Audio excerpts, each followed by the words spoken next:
আসসালামু আলাইকুম, সবাইকে শুভ সকাল। নতুন সাজে সিলেট শহর।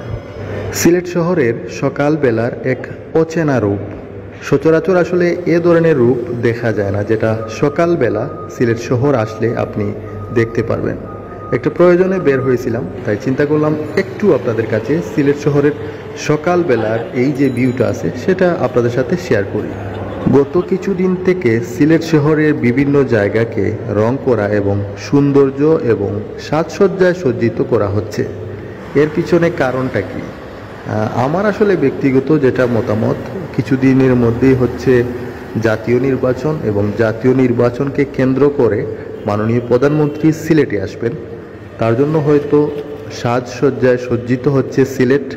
এছাড়াও আমাদের সিলেট সিটি কর্পোরেশনের নতুন মেয়র দায়িত্ব নিয়েছেন আনোয়ারুজ্জামান।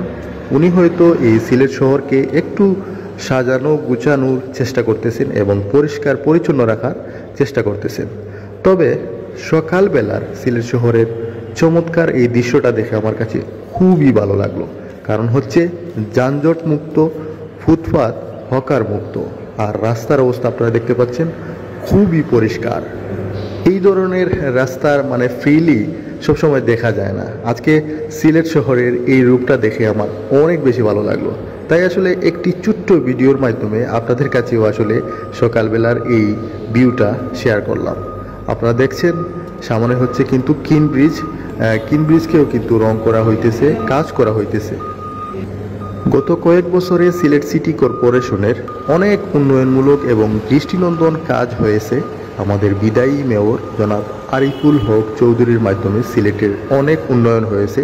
সেই সাথে বর্তমান সরকারও আরিফুল হককে অনেক সহযোগিতা করেছেন, যার জন্যই আসলে সিলেটে এত সুন্দর সুন্দর এবং উন্নয়নমূলক কাজ হয়েছে।